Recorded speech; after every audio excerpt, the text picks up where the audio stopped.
ಅಮೃತ ಸಾರ ಗುರುಗಳ ಕರುಣದಿಂದ ಪನಿತು ಪೇಳುವೆ ಪರಮ ಭಗವದ್ಭಕ್ತರಿದನಾದರದಿ ಕೇಳುವುದು. ಕಡು ಕರುಣಿ ನೀನೆಂದರಿದು ಹೇರುಡಲ ನಮಿಸುವೆ ನಿನ್ನಡಿಗೆ ಬೆಂಬಿಡದೆ ಪಾಲಿಸು ಪರಮ ಕರುಣಾ ಸಿಂಧು ಎಂದೆಂದು. ನಡು ನಡುವೆ ಬರುತ್ತಿಪ್ಪ ವಿಘ್ನವ ತಡೆದು ಭಗವನ್ ನಾಮ ಕೀರ್ತನೆ ನುಡಿದು ನುಡಿಸೆನ್ನಿಂದ ಪ್ರತಿ ದಿವಸದಲ್ಲಿ ಮರೆಯದಲೇ. ಕರ್ಮಮೋಚನ ಸಂಧ್ಯೆ ನೋಡ್ತಾ ಇದ್ವಿ. ಅದರಲ್ಲಿ 32ನೇ ಪದ್ಯ. ಪರಮಾತ್ಮನ ಸ್ತೋತ್ರ ಹೇಗೆ ಮಾಡಬೇಕು ಅಂತ ಹೇಳ್ತಾ ಇದ್ದಾರೆ. ಕಾಟಾಚಾರಕ್ಕೆ ಹೆದರಿಕೊಂಡು ಇನ್ನೊಬ್ಬರಿಗೆ ತೋರಿಸುವುದಕ್ಕೋಸ್ಕರ ಅಲ್ಲ, ಪರಮಾತ್ಮನ ಪ್ರಾರ್ಥನೆ ಮಾಡುವುದು, ಅವನ ಸ್ತೋತ್ರ ಮಾಡುವುದು.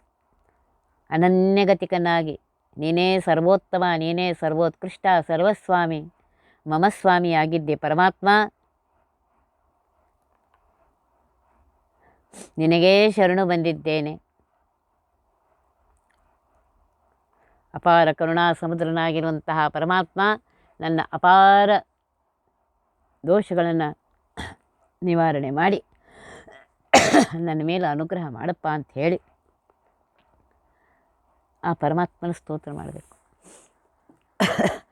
ಪ್ರಣತ ಕಾಮದ ಭಕ್ತ ಚಿಂತಾಮಣಿ ಮಣೈಮಯಾಭರಣ ಭೂಷಿತ ಗುಣಿಗುಣತ್ರಯ ದೂರವರ್ಜಿತ ಗಹನ ಸನ್ಮಹಿಮಾ ಎಣಿಸ ಭಕ್ತರ ದೋಷಗಳ ಕುಂಭಿಣಿ ಜಯಾನ್ಮಾ ಶರಣ್ಯ ರಾಮಾರ್ಪಣವೆನಲು ಕೈಕೊಂಡ ಶಬರಿಯ ಫಲವ ಪರಮಾತ್ಮ.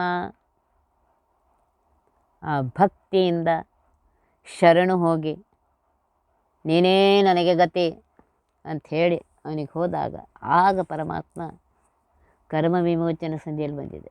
ಆಗ ನಾವು ಈ ಅನಂತ ಕರ್ಮಗಳ ರಾಶಿಯಿಂದ ದೂರ ಮುಕ್ತರಾಗ್ತೇವೆ. ಪ್ರಣತ ಕಾಮದ ಪರಮಾತ್ಮ ಎಂಥವನು ಅಂತಂದರೆ ಶರಣಾಗತರಾಗಿರುವಂತಹ ಭಕ್ತರಿಗೆ ಬೇಡಿದಿಷ್ಟಾರ್ಥವನ್ನು ಕೊಡುವವನಾಗಿದ್ದಾನೆ. ಭಕ್ತ ಚಿಂತಾಮಣಿ, ಭಕ್ತರಿಗೆ ಹೇಗಿದ್ದಾನೆ ಪರಮಾತ್ಮ ಅಂತಂದರೆ, ಹೇಗೆ ಸ್ವರ್ಗದಲ್ಲಿ ಚಿಂತಾಮಣಿ ಇದೆಯೋ ಎಲ್ಲ ಫಲವನ್ನು ಕೊಡ್ತದೆಯೋ ಹಾಗೆ ಭಕ್ತರಿಗೆ ಆ ಚಿಂತಾಮಣಿಯೇ ಕೊಡ್ತಾ ಇರಬೇಕಾದರೆ ಪರಮಾತ್ಮ ಕೊಡದೇ ಇರ್ತಾನೇನು? ಕೊಟ್ಟೇ ಕೊಡ್ತಾನೆ. ಭಕ್ತರ ಎಲ್ಲ ಅಭಿಷ್ಟಗಳನ್ನು ಪೂರ್ತಿ ಮಾಡ್ತಾನೆ. ಮಣಿಮಯಾಭರಣ ಭೂಷಿತ,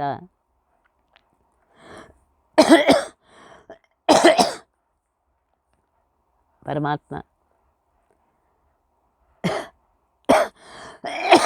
ಅನಂತ ನವರತ್ನ ಮಣಿಗಳಿಂದ ಭೂಷಿತನಾಗಿದ್ದಾನೆ.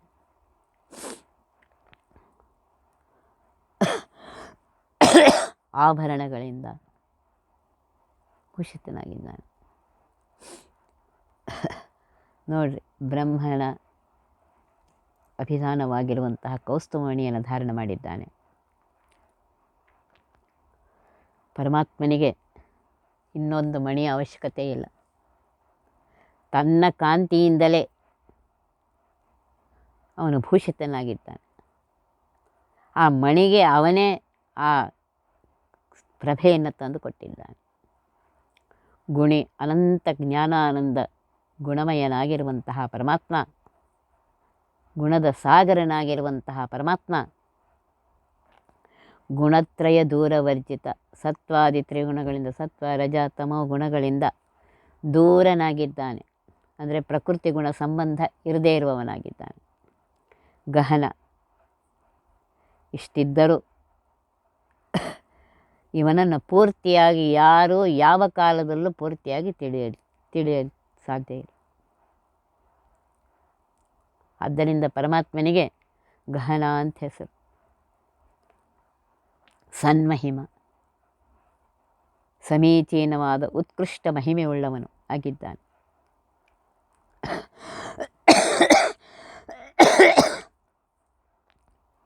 ಭಕ್ತಳಾಗಿರುವಂತಹ ಶಬರಿ ಬೇಡರ ಜಾತಿಯಲ್ಲಿ ಹುಟ್ಟಿದರು. ಮೂಲದಲ್ಲಿ ಅವಳು ಅಪ್ಸರಾಸ್ತ್ರೀ. ಭಕ್ತಳಾದ ಕಾರಣ ಶ್ರೀರಾಮನಿಗೆ ಬೋರೆಹಣ್ಣನ್ನು, ಸಿಹಿಯಾದ ಬೋರೆಹಣ್ಣನ್ನು ತಂದು ಕೊಡ್ತಾಳೆ. ಅದು ಸಿಹಿ ಇದೆ ಇಲ್ಲೋ ಅಂಥೇಳಿ ನೋಡಿರ್ತಾಳವಳು. ಶ್ರೀರಾಮಚಂದ್ರ ಬಂದಾಕ್ಷಣ ಅವನ ಪಾದಕ್ಕೆರೆಗೆ, ಶ್ರೀರಾಮಚಂದ್ರ ಈ ಫಲ ನಿನಗೆ ಅರ್ಪಿತವಾಗಲಿ ಅಂಥೇಳಿ ಆ ಹಣ್ಣನ್ನು ಕೊಡ್ತಾಳೆ.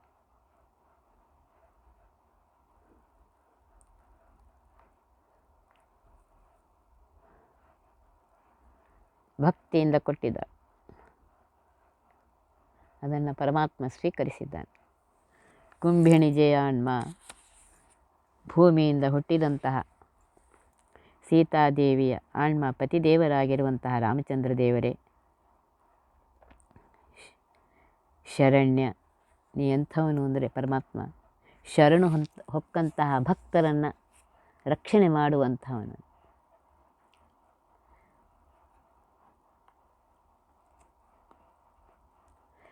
ಶ್ರೀರಾಮಚಂದ್ರ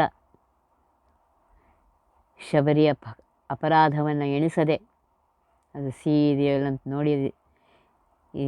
ನೋಡಿದರೂ ಎಣಿಸದೆ, ಆ ಎಂಜಲು ಫಲವನ್ನು ಎಣಿಸದೆ ರಾಮಾರ್ಪಣ ಅಂಥೇಳಿ ರಾಮನಿಗೆ ಕೊಟ್ಟ ಕ್ಷಣ ಆ ಶಬರಿಯ ಫಲವನ್ನು ಸ್ವೀಕಾರ ಮಾಡಿದ್ದಾನೆ ಪರಮಾತ್ಮ.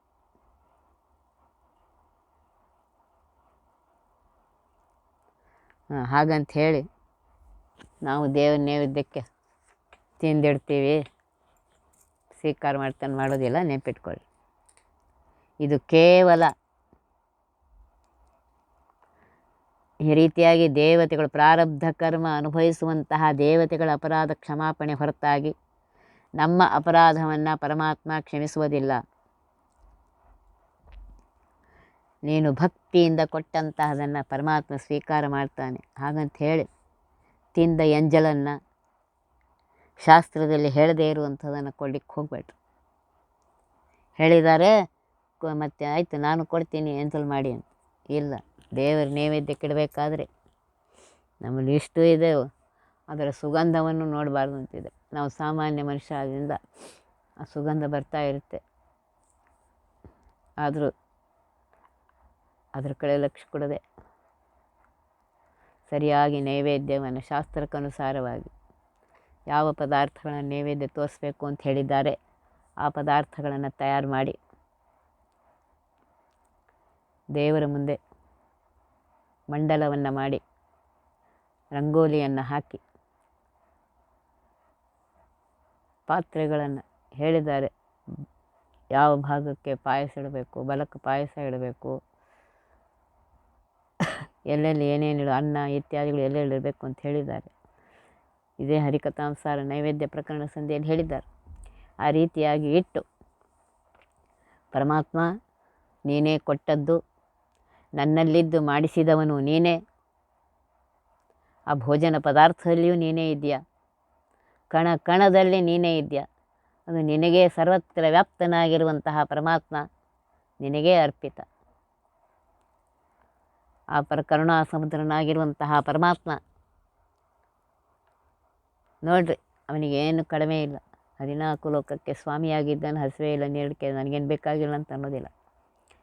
ಕರುಣಾ ಸಮುದ್ರನಾಗಿರುವಂತಹ ಪರಮಾತ್ಮ ಆ ನೈವೇದ್ಯ ಇಟ್ಟದ್ದನ್ನು ಸ್ವೀಕರಿಸಿ ಅದನ್ನು ನಮಗೆ ಕೊಡ್ತಾನೆ. ಆ ನೈವೇದ್ಯವನ್ನು ತಿನ್ನೋದರಿಂದ ಯಾರು ರೋಗಗಳು ಬರೋದಿಲ್ಲ, ನೆನ್ಪಿಟ್ಕೊಳ್ಳಿ.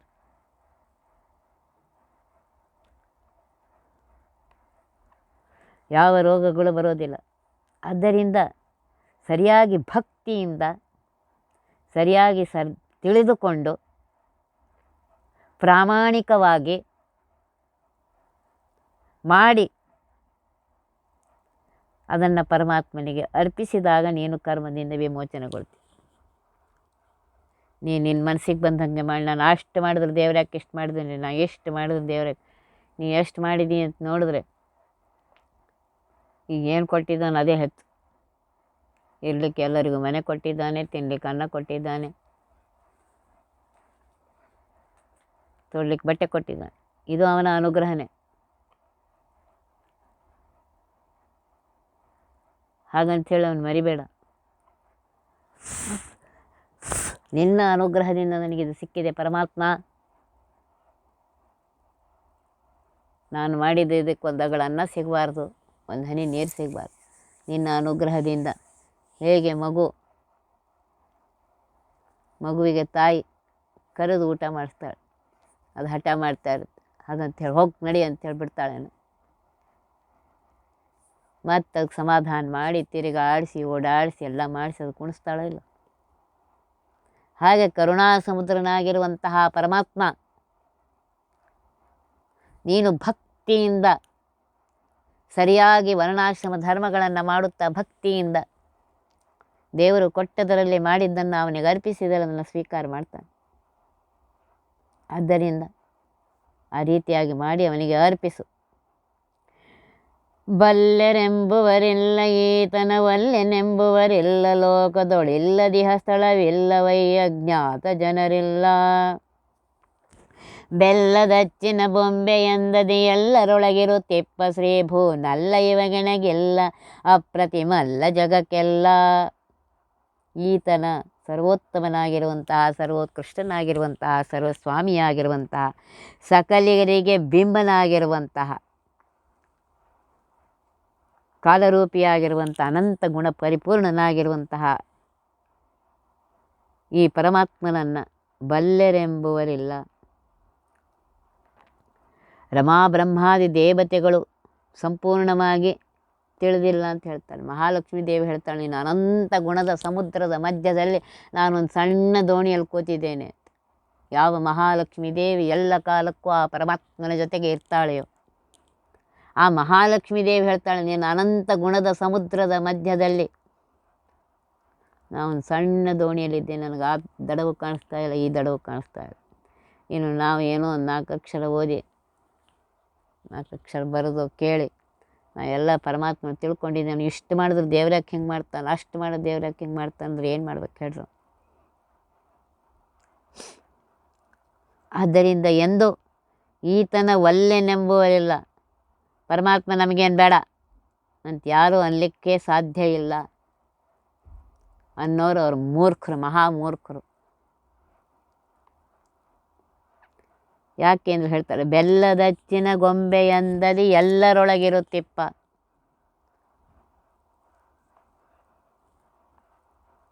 ಬೆಲ್ಲದ ಇದು ಮಾಡಿ ಅದು ಅಚ್ಚು ಮಾಡಿ ಅಂದರೆ ಬೆಲ್ಲ ಕಾಸಿ ಪಾಕ ಮಾಡಿ ಅದನ್ನು ಅಚ್ಚು ಮಾಡಿ ಸುಂದರ ಮೂರ್ತಿ ಹೆಂಗೆ ಮಾಡ್ತಾರೆ ನೋಡಿ. ಆ ಮೂರ್ತಿಯ ಸರ್ವ ಅವಯವಗಳಲ್ಲಿ ಬೆಲ್ಲ ವ್ಯಾಪಿಸಿದೆಯೋ ಇಲ್ಲ. ಅದರಂತೆ ಪರಮಾತ್ಮ ಈ 14 ಲೋಕದಲ್ಲಿ ಇರುವಂತಹ ಸ್ಥಳವೇ ಇಲ್ಲ. ಲೋಕದ ಒಳಗೂ ಇದ್ದಾನೆ, ಹೊರಗೂ ಇದ್ದಾನೆ, ಸಕಲ ಕಡೆಗೆ ವ್ಯಾಪ್ತನಾಗಿದ್ದಾನೆ. ಸಕಲ ಚೇತನಲ್ಲಿ ಬಿಂಬನಾಗಿದ್ದಾನೆ. ಆದ್ದರಿಂದ ನಾವು ನಿಲ್ಲದೇ ಇರುವಂಥ ಸ್ಥಳವೇ ಇಲ್ಲ.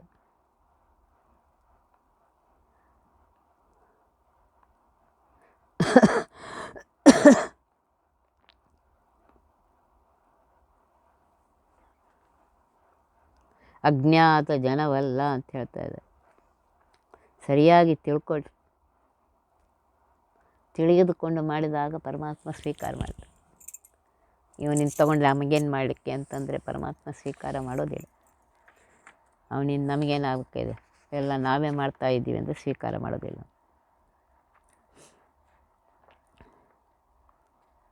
ಬೆಲ್ಲದಚ್ಚಿನ ಗೊಂಬೆಯಂದದಿ ಎಲ್ಲರೊಳಗಿರುತ್ತಿಪ್ಪ. ಬೆಲ್ಲದಿಂದ ಅಚ್ಚಿನ ಗೊಂಬೆ ಮಾಡಿರ್ತಾರೆ. ಆ ಗೊಂಬೆಯಲ್ಲಿ ಸರ್ವತ್ರ ಬೆಲ್ಲ ವ್ಯಾಪಿಸಿದೆಯೋ ಇಲ್ಲೋ? ವ್ಯಾಪಿಸಿದ್ದು ಸಿಹಿಯಿಂದ ತುಂಬಿಕೊಂಡಿದೆಯೋ ಇಲ್ಲ?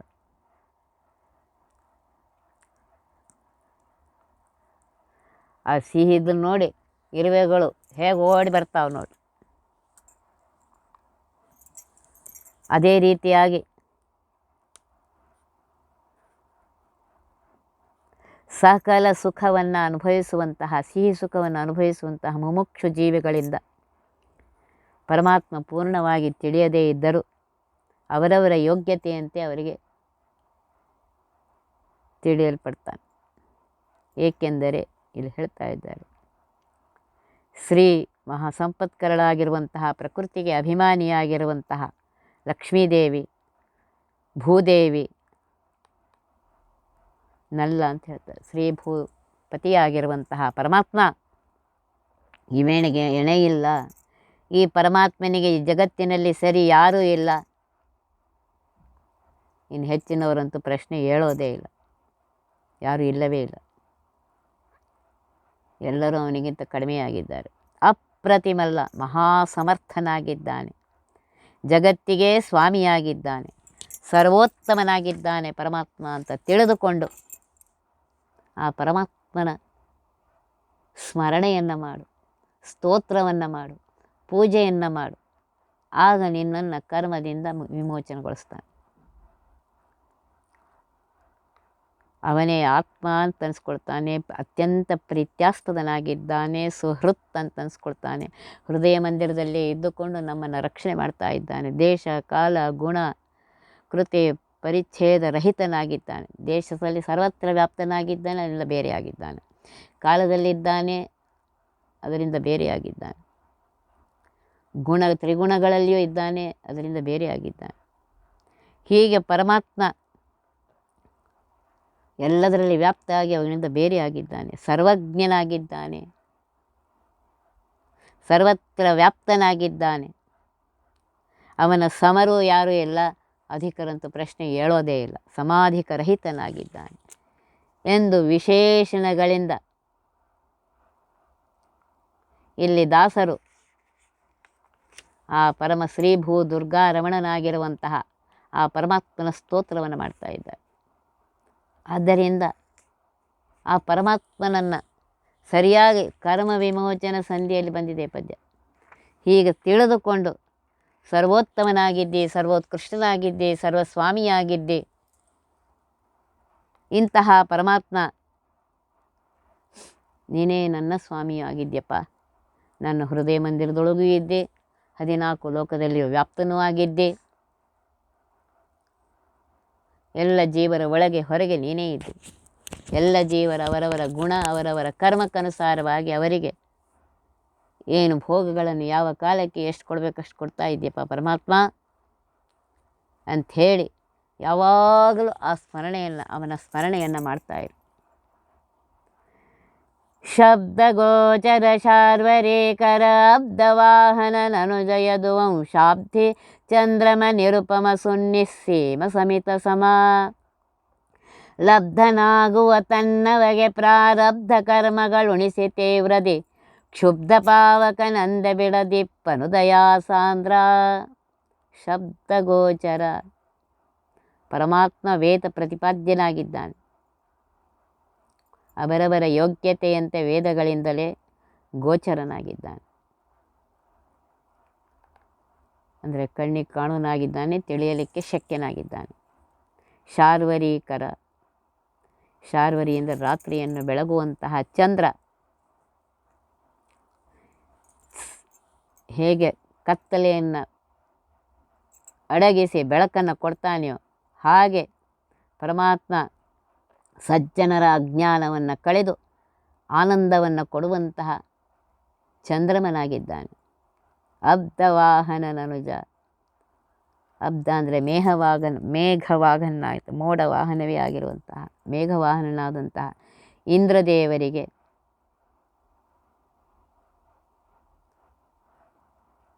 ಸಹೋದರನಾಗಿದ್ದಾನೆ. ಅಂದರೆ ಇಂದ್ರದೇವರು ತಮ್ಮ ಅದಿತಿ ದೇವಿಯಲ್ಲಿ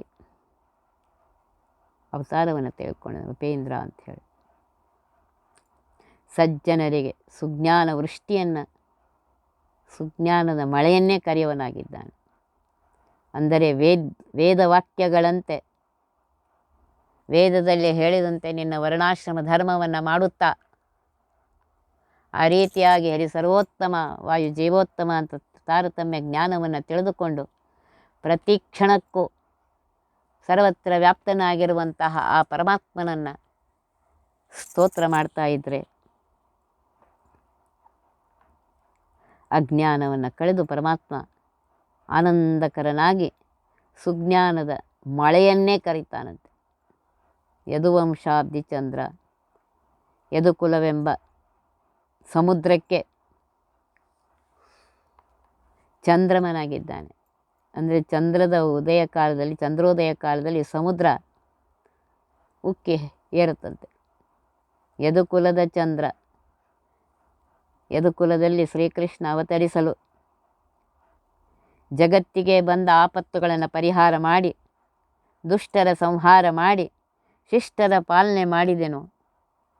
ಅಂತಹ ಕೃಷ್ಣ ಸಮಸ್ತ ದುರಿತ ಪರಿಹಾರಕನಾಗಿ ಆನಂದವನ್ನು ಕೊಡ್ತಾನೆ. ನಿರುಪಮ, ಉಪಮೇಯ ಇಲ್ಲದವನು. ಪರಮಾತ್ಮನ ಸಮರು ಯಾರೂ ಇಲ್ಲೇ ಇಲ್ಲ. ಹೆಚ್ಚಿನವರಂತೂ ಪ್ರಶ್ನೆ ಹೇಳೋದೇ ಇಲ್ಲ. ಪರಮಾತ್ಮ ಹೇಗಿದ್ದಾನೆ ಅಂದರೆ ಪರಮಾತ್ಮನಂತೆ ಇದ್ದಾನೆ. ಸುನಿಸ್ಸೀಮ, ಅತ್ಯಂತ ಬಲಶಾಲಿಯಾಗಿದ್ದಾನೆ, ಪರಾಕ್ರಮಿಯಾಗಿದ್ದಾನೆ. ಸಮಿತ ಸಮ, ವಿಷ್ಣು ಸಹಸ್ರನಾಮದ ಬಂದಿದೆ. ಸಂಮಿತ ಅಂದರೆ ಶ್ರುತ್ಯಾದಿ ಪ್ರಮಾಣಗಳಿಂದ ಸಂಪೂರ್ಣವಾಗಿ ತಿಳಿಯಲು ಸಾಧ್ಯವಿಲ್ಲದೆ ಇರುವನು. ಅಂದರೆ ಪರಿಚ್ಛಿನ್ನನಾಗದೇ ಇರುವವನು, ಅಥವಾ ಈತನ ಯಥಾರ್ಥ ಜ್ಞಾನ ಸಾಕಲ್ಯೇನ ಆಗೋದಿಲ್ಲ. ಹೀಗೆ ಸಮಿತನಾಗಿದ್ದಾನೆ.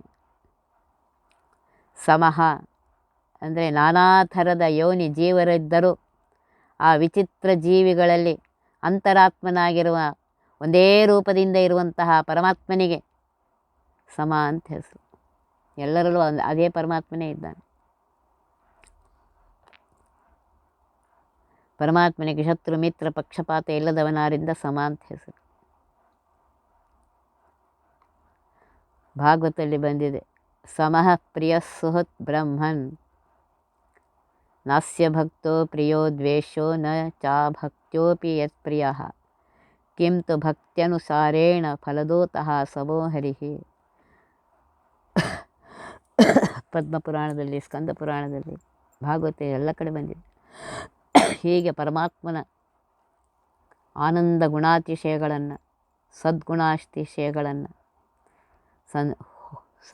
ಹೊಗಳುತ್ತಾ ಧ್ಯಾನೋಪಾಸನೆ ಮಾಡುತ್ತಾ ಯಾರು ಸ್ತೋತ್ರ ಮಾಡ್ತಾರೆಯೋ ಅವರೇ ಪರಮಾತ್ಮನಿಗೆ ಸಮ್ಮತರಾಗಿದ್ದಾರೆ. ಅವರನ್ನು ಪರಮಾತ್ಮ ಇವರು ನನ್ನವರು ಅಂತ ತಿಳ್ಕೊತಾನೆ.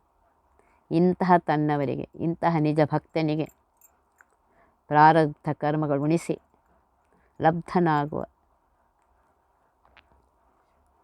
ಅತ್ಯವಶ್ಯವಾಗಿ ಎಲ್ಲರೂ ಪ್ರಾರಬ್ಧ ಕರ್ಮ ಅನುಭವಿಸಲಿಕ್ಕೇ ಬೇಕು. ಇಂತಹ ಕರ್ಮಗಳನ್ನು ಸ್ವಲ್ಪ ಉಪಮರ್ದನ ಮಾಡಿ ತೀವ್ರದಿ ಬಹಳ ದಿನ ಅನುಭವಿಸುವಂತಹ ಕರ್ಮಗಳನ್ನು ಸ್ವಲ್ಪೇ ದಿನದಲ್ಲಿ ಅವನ್ನು ಉಣಿಸಿ ಬೇಗ ಕ್ಷುಬ್ಧ ಪಾವಕ, ಹೇಗೆ ಪ್ರಜ್ವಲಿಸುವ ಅಗ್ನಿಯಲ್ಲಿ ಹೋಮದ ದ್ರವ್ಯಗಳನ್ನು ಹಾಕಿದರೆ ಅದನ್ನು ತೆಗೆದುಕೊಂಡು ಬೇಗ ಸುಟ್ಟಾಗ್ತದೆಯೋ ಅದರಂತೆ ಪ್ರಾರಬ್ಧ ಕರ್ಮವನ್ನು ಉಪಮರ್ದನ ಮಾಡಿ ದಯಾಸಾಂದ್ರ, ದಯಾಸಮುದ್ರನಾಗಿರುವಂತಹ ಪರಮಾತ್ಮ ಬಿಡದಿಪ್ಪನು ತನ್ನ ಭಕ್ತರನ್ನು ಹೇಳ್ತಾರೆ. ತನ್ನ ಭಕ್ತರನ್ನು ಪ್ರಾರಬ್ಧ ಕರ್ಮ ಅವರಿಗೆ ಉಣಿಸಿ ಜನ್ಮವರ್ಜಿತರನ್ನಾಗಿ ಮಾಡಿ ಅವರಿಗೆ ಅನುಗ್ರಹ ಮಾಡ್ತಾನೆ ಅಂತ ಹೇಳ್ತಾ ಇದ್ದಾರೆ. ಅದರಿಂದ ಸರಿಯಾಗಿ ತಿಳಿದುಕೊಂಡು ಅವನು ಇದು ಮಾಡಿ, ನಮಗೆ ಶರೀರ ಬಂದಿದೆ ಅಂತಂದರೆ ಹಿಂದಿನ ಜನ್ಮದ ಪ್ರಾರಬ್ಧ ಕರ್ಮವನ್ನು ಅನುಭವಿಸೋಕ್ಕೋಸ್ಕರ ಶರೀರ ಬಂದಿದೆ. ಈ ಶರೀರದಲ್ಲಿ ಅನೇಕ ಥರದ ಕರ್ಮಗಳನ್ನು ನಿತ್ಯವೂ ನಾವು ಮಾಡ್ತಾ ಇರ್ತೇವೆ. ಆ ಮಾಡುವ ಕರ್ಮಗಳಲ್ಲಿ ಕೆಲವು ಶುಭ ಕರ್ಮಗಳಿವೆ, ಕೆಲವು ಅಶುಭಗಳಿರ್ತವೆ. ಈ ಕರ್ಮಗಳೇ ಮುಂದಿನ ದೇಹಕ್ಕೆ, ಮುಂದಿನ ಶರೀರಕ್ಕೆ ಕಾರಣವಾಗುತ್ತೆ. ಸಂಚಿತ ಕರ್ಮಗಳು ಅಂತ ಕರೀತಾರೆ. ಸಂಚಿತ ಕರ್ಮಗಳು ಕಾಲಾನುಸಾರವಾಗಿ ಸಹಕಾರಿ ಕಾರಣದ ಮೂಲಕವಾಗಿ ಫಲಗಳನ್ನು ಕೊಡ್ತಾ ಇರುತ್ತೆ. ಹಾಗೆ ಅವೇ ಪ್ರಾರಬ್ಧ ಅನಿಸ್ಕೊಳುತ್ತೆ. ಈ ಕರ್ಮಗಳನ್ನು ಉಪಭೋಗಿಸುವುದಕ್ಕೋಸ್ಕರ ನಾವು ಮತ್ತೆ ಶರೀರವನ್ನು ಹೊಂದಿ ಅನುಭವಿಸುವುದಲ್ಲದೆ ಮತ್ತೆ ಕರ್ಮಗಳು ಮಾಡ್ತೇವೆ. ಮತ್ತೆ ಆ ಕರ್ಮದ ಫಲವನ್ನು ತೀರಿಸುವುದಕ್ಕೋಸ್ಕರ ಮತ್ತೆ ಅನೇಕ ಶರೀರಗಳು ಬರುತ್ತೆ. ಹೀಗೆ ಇದು ಮುಂದುವರಿತಾನೇ ಇರುತ್ತೆ. ಅನಾದಿ ಕಾಲದಿಂದ ಈ ಕರ್ಮಗಳು ಚಕ್ರದಂತೆ ಬಂದೇ ಬರ್ತಾ ಇರುತ್ತೆ. ಈ ಕರ್ಮ ಫಲಗಳನ್ನು ಕೇವಲ ಭೋಗದಿಂದಲೇ ಕಳೆದುಕೊಳ್ಳಕ್ಕೆ ಸಾಧ್ಯ ಇಲ್ಲ. ಆದುದರಿಂದ ಮುಮುಕ್ಷು ಜೀವಿಗಳು ಮುಕ್ತಿಯನ್ನು ಬಯಸುವಂತಹ, ಇವುಗಳಿಂದ ಮುಕ್ತಿಯನ್ನು ಬಯಸುವಂತಹ ಜೀವರು ಕರ್ಮ ವಿಮೋಚನ ಸಂಧಿಯಲ್ಲಿ ಬಂದಿದೆ ಇದು. ಈ ಕರ್ಮಗಳಿಂದ ವಿಮೋಚನೆಗೊಳ್ಳಬೇಕಾಗಿದ್ದರೆ ಜಗತ್ತಿಗೆ ಸ್ವಾಮಿಯಾಗಿರುವಂತಹ, ಸರ್ವೋತ್ತಮನಾಗಿರುವಂತಹ, ಸರ್ವೋತ್ಕೃಷ್ಟನಾಗಿರುವಂತಹ, ಲಕ್ಷ್ಮೀಪತಿಯಾಗಿರುವಂತಹ ಆ ನಾರಾಯಣನಿಗೆ ಮೊರೆ ಹೋಗು ಅಂತ ಹೇಳ್ತಾ ಇದ್ದಾರೆ. ಆಗಲೇ ನೀನು ಈ ಕರ್ಮಗಳಿಂದ ಮೋಕ್ಷ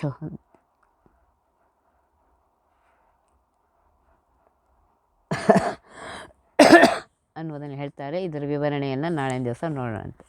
ಒತ್ತಿ ಬಹ ವಿಘ್ನಗಳ ಕಳೆದಪ ಮೃತ್ಯುವಿಗೆ ಮರೆ ಮಾಡಿ ಕಾಲನ ದೂತರಿಗೆ ಭೀಕರವ ಪುಟ್ಟಿಸಿ ಸಕಲ ಸಿದ್ಧಿಗಳ ಒತ್ತಿಗೊಳಿಸಿವನರು ಹೇಕ್ಷಣ ನೃತ್ಯ ಮಾಡುವರವರ ಮನೆಯೊಳು ನಿತ್ಯಮಂಗಳ ಹರಿಕಥಾಮೃತ ಸಾರ ಪಠಿಸುವರ.